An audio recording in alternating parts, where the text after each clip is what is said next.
Assalamualaikum warahmatullahi wabarakatuh, teman-teman Kasifa. Semoga teman-teman dalam keadaan sehat, bahagia, dan semakin semangat belajarnya. Oke teman-teman, materi kita hari ini adalah pewarisan sifat. Sudah siap mau belajar? Oke, sebelum dimulai kita buka dulu dengan basmalah ya. Oke, kira-kira sifat apakah bisa diwariskan? Ternyata bukan hanya harta yang bisa diwariskan, tapi sifat juga diwariskan. Nah, sifat kayak apa nih yang diwariskan? Apakah sifat pekerja keras, jujur, pantang menyerah, atau apa nih ya? Nah, oke, teman-teman, kira-kira kamu miripnya sama siapa ya? Secara fisik, kamu lebih mirip ibu atau ayahmu nih? Nah, teman-teman, sifat dalam kategori ini adalah ciri fisik, yaitu warna kulit, bentuk rambut, bentuk hidung, apakah mancung atau pesek, misalkan bentuk mata, atau apakah bentuk matanya besar, sipit, warna matanya bagaimana, bentuk wajahnya seperti apa, dan ciri fisik lainnya ini diwariskan dari orang tua melalui materi genetik. Nah, apa ya kira-kira materi genetiknya? Oke, jadi materi genetik yaitu adalah molekul yang berperan dalam materi genetik, disebut juga asam nukleat. Nah, asam nukleatnya ada dua nih, yaitu DNA dan RNA. Jadi yang berperan dalam materi genetik atau pewarisan sifat adalah DNA dan RNA ya. DNA ini adalah deoksiribonukleat asid, sementara RNA adalah ribonukleat asid. Nah, kemudian kalau teman-teman pasti sering dengar nih yang namanya gen. Oke, apakah itu gen? Nah, gen ini adalah unit di DNA yang menentukan ciri setiap makhluk hidup. Nah, jadi gen ini bagian dari DNA ya. Kemudian ada lagi yang namanya kromosom. Oke, ini juga mungkin pernah dengar ya. Apa itu kromosom? Kromosom ini adalah struktur seperti pita di DNA, jadi susunan dari DNA yang membawa gen dan mentransfer informasi genetik. Nah, kayak apa sih ya DNA, gen, dan kromosom? Jadi ini adalah DNA, jadi DNA itu bentuknya double helix seperti ini ya. Kemudian yang ini seperti X ini adalah kromosom. Nah, di dalam DNA ini ada yang namanya gen. Tuh. Jadi misalkan gen warna kulit kamu atau gen bentuk rambut, keritingkah, luruskah. Nah, adanya di sini nih. Oke. Kita lanjutkan. Nah, sekarang sebelum kita lebih lanjut ke pewarisan sifat, kita kenalan dulu ya sama istilah-istilah dalam pewarisan sifat. Oke, jadi ada yang namanya parental atau lambangnya adalah P. Ini dari kata bahasa Inggris, jadi kan parent. Jadi parental ini adalah induk atau orang tua. Nah, kalau ada yang namanya orang tua, pasti ada yang namanya anaknya ya. Nah, anaknya ini disebut filial.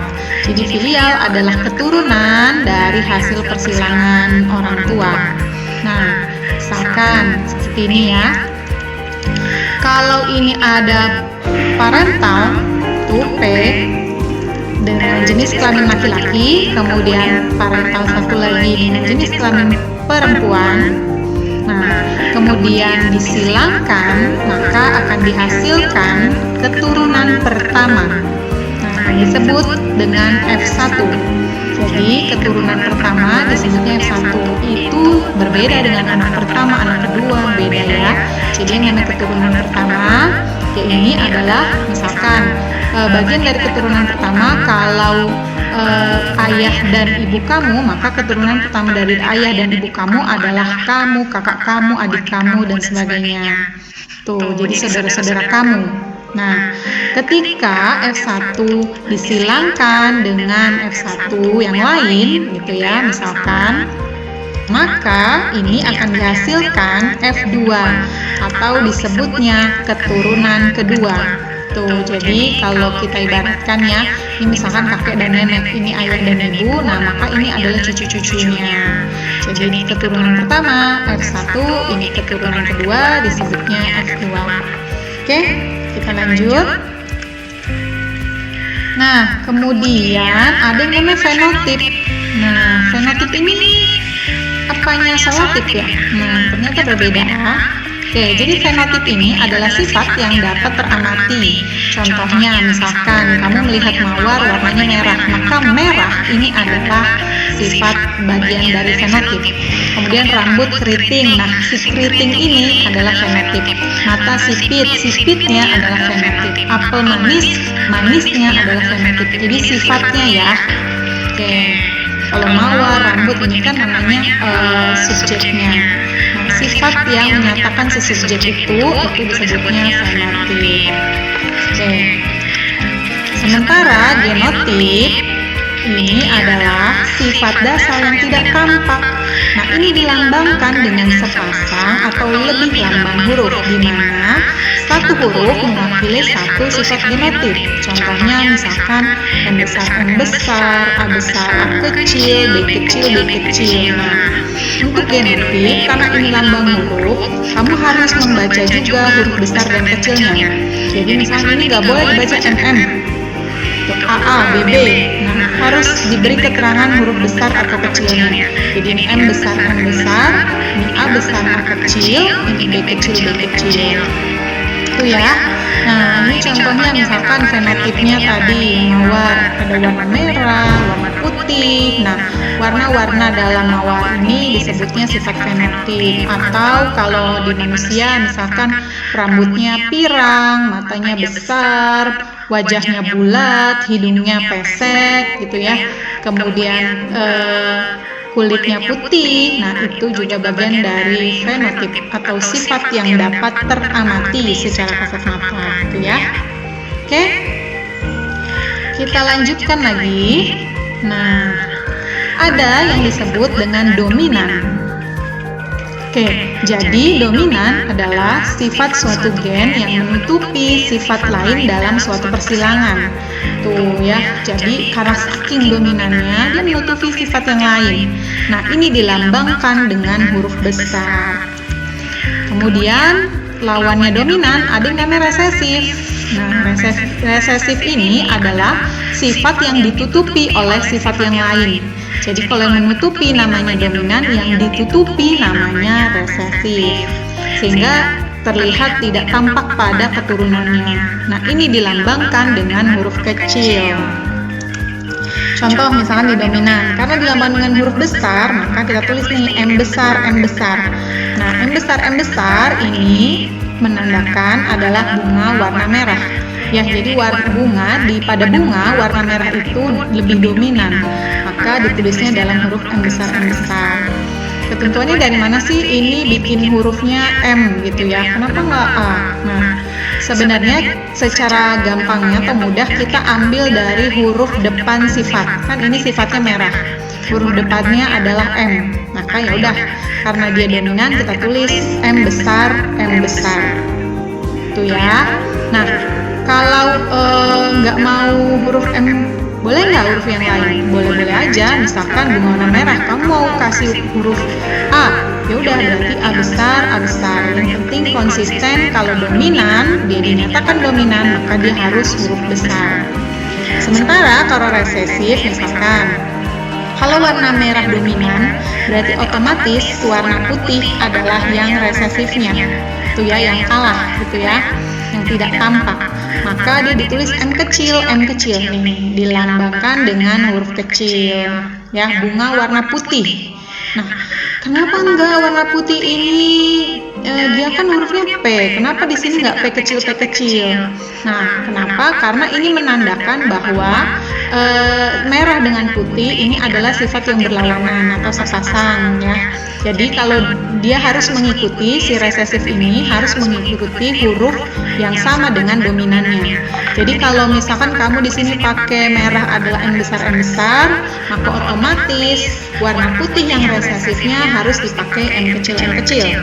Kalau di sini kamu pakai B besar, maka warna putih di sini harus pakai B kecil. Tuh, jadi hurufnya harus sama, cuma huruf kecil atau besarnya aja. Oke. Kita lanjut. Oke. Berikutnya ada istilah namanya intermediate. Nah, intermediate ini sifat suatu gen yang berbeda dari induknya. Tuh, jadi dia nggak sama dengan induknya, tidak ada yang menutupi dan tidak ada yang tertutupi. Artinya tidak ada yang dominan maupun resesif. Nah, ini dilambangkan dengan sepasang huruf, di mana huruf depannya yang besar dan huruf belakangnya yang kecil. Contohnya nanti kita bahas ya. Nah, istilah berikutnya adalah alel. Apa ya alel? Alel ini adalah anggota dari pasangan gen yang mengatur bagian sifat yang sama. Oke, jadi misalkan contoh intermediate. Nah, kan di sini ditulis dilambangkan dengan huruf besar depannya, huruf belakangnya kecil. Jadi M besar, M kecil. Tapi warnanya tadi kita masih mengacu pada contoh yang sama ya. Jadi kalau M besar itu merah, M kecil putih. Nah, ini tidak mengikuti sifat dominan, tapi juga tidak resesif. Oh, jadi apa dong? Nah, ini adalah penggabungan. Jadi merah, kalau kamu eksperimen warna merah kamu campur putih, kira-kira warnanya jadi apa? Betul, jadi warnanya pink gitu ya, warna merah muda. Maka karena dia tidak mengikuti induknya alias dia pencampuran, warnanya jadi berbeda. Tidak sama dengan yang dominan, tidak sama juga dengan yang resesif, tapi percampuran keduanya. Maka warnanya merah muda. Oke. Itu ya. Jadi kalau dominannya merah, maka M besar. Kalau resesifnya putih, berarti M kecil. Kemudian kalau dia intermediate, maka merah muda, M besar, M kecil. Oke, sementara alel misalkan. Alel kan tadi anggota dari pasangan gen yang mengatur bagian sifat yang sama.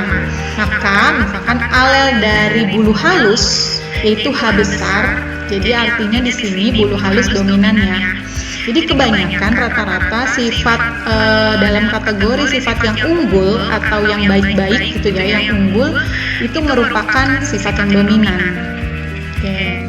Jadi alel dari H besar yaitu bulu halus adalah H kecil yaitu bulu kasar. Atau kebalikannya, alelnya H kecil si bulu kasar adalah H besar si bulu halus. Jadi pasangan gen yang sama kayak tadi, berarti alelnya merah M besar adalah si M kecil yaitu putih. Alelnya tinggi T besar adalah rendah yaitu T kecil. Terus apalagi misalkan alelnya manis M besar, manis kan berarti huruf M, berarti M besar. Nah, adalah asam yaitu M kecil. Nah, gitu ya, itu namanya alel dan intermediate. Oke, kita lanjut, masih ada istilah berikutnya. Nah, istilah berikutnya ada yang namanya homozigot. Oke, homo itu dari arti kata sama, maka homozigot artinya sepasang alel yang terdiri atas gen yang sama. Tadi kan kita udah tahu tuh apa itu alel ya.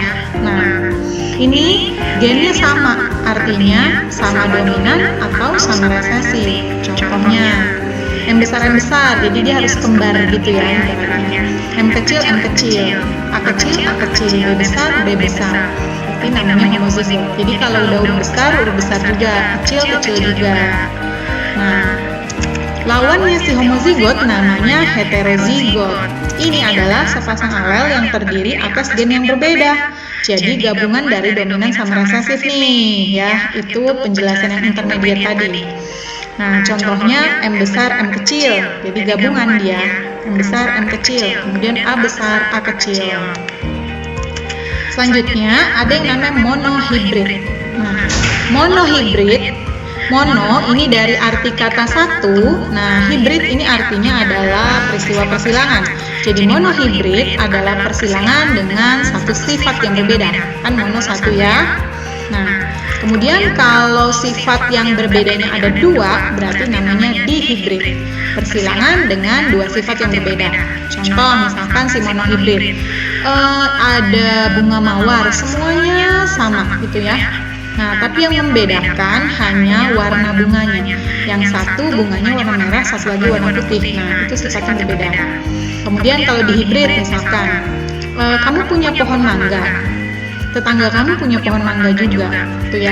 Jenisnya sama, harum manis misalkan. Nah, tapi ada dua sifat yang berbeda antara pohon mangga kamu dengan tetangga kamu. Pohon mangga kamu misalkan manis, tapi manis, kemudian buahnya kecil, ukurannya kecil. Sementara tetangga kamu buahnya ukurannya besar dihasilkan, tapi rasanya asam. Nah, berarti ini ada dua sifat yang berbeda, yaitu sifat tentang ukuran buah, besar atau kecil, dan tentang rasa, manis atau asamnya. Kayak gitu ya.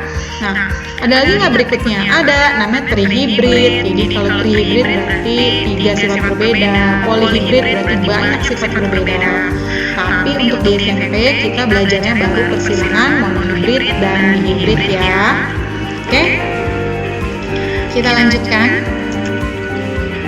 Oke, sekarang kita ke hukum Mendel. Oh nggak teman-teman, Mendel ini bisa disebut sebagai bapak genetika ya, karena dia yang menemukan pertama kali nih tentang warisan sifat. Jadi Mendel menguji coba kacang ercis. Nanti teman-teman coba dicari tahu kenapa sih yang diuji coba kacang ercis, nggak kacang yang lain, kacang kedelai, kacang hijau atau yang lain. Nah, kenapa kacang ercis? Ini ada alasannya loh. Oke, tapi kita langsung ke isi hukum Mendel ya. Jadi ada dua hukum Mendel. Hukum satu Mendel disebut hukum segregasi. Nah, pada pembentukan gamet, waktu di sistem reproduksi manusia kita udah belajar tentang gamet ya. Jadi gamet adalah sel kelamin. Nah, pada pembentukan gamet ini terjadi segregasi. Segregasi itu artinya pemisahan. Nah, pemisahan alel, tadi kan teman-teman tahu alel itu sepasang gennya.